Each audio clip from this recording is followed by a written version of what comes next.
March 29ರಂದು ಶನಿಯು ಕುಂಭರಾಶಿಯಿಂದ ಮೀನರಾಶಿಗೆ ಸಂಚರಿಸಿದ್ದಾನೆ.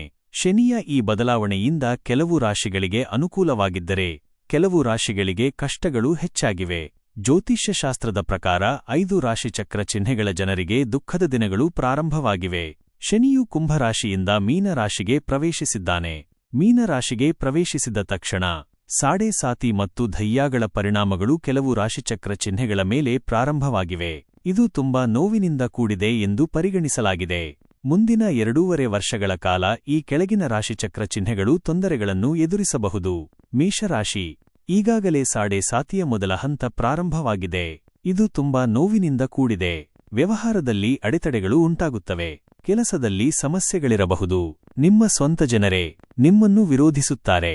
ಈ ರಾಶಿಚಕ್ರ ಚಿಹ್ನೆಯವರಿಗೆ ಶನಿಯು ಕಬ್ಬಿಣದ ಅಡಿಪಾಯವನ್ನು ಹೊಂದಿರುತ್ತಾನೆ.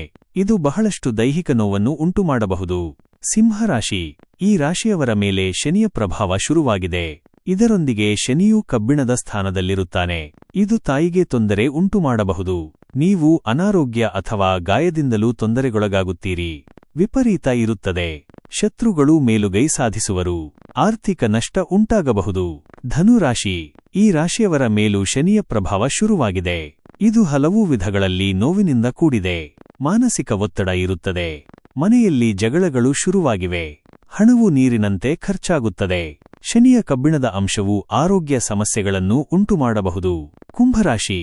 ಈ ರಾಶಿಗೆ ಮಾತ್ರ ಶನಿ ಸಾಡೆ ಸಾತಿಯ ಕೊನೆಯ ಹಂತವಾಗಿರುತ್ತದೆ. ಹಾಗಾಗಿ ಮೊದಲಿಗೆ ಸ್ವಲ್ಪ ಕಷ್ಟವಾದರೂ ಅಂತ್ಯ ಚೆನ್ನಾಗಿರುತ್ತದೆ. ವಾಹನವನ್ನು ಎಚ್ಚರಿಕೆಯಿಂದ ಚಾಲನೆ ಮಾಡಿ. ನಿಮ್ಮ ಆರೋಗ್ಯದ ಬಗ್ಗೆ ಕಾಳಜಿ ವಹಿಸಿ. ಆತುರದ ನಿರ್ಧಾರಗಳನ್ನು ತೆಗೆದುಕೊಳ್ಳಬೇಡಿ.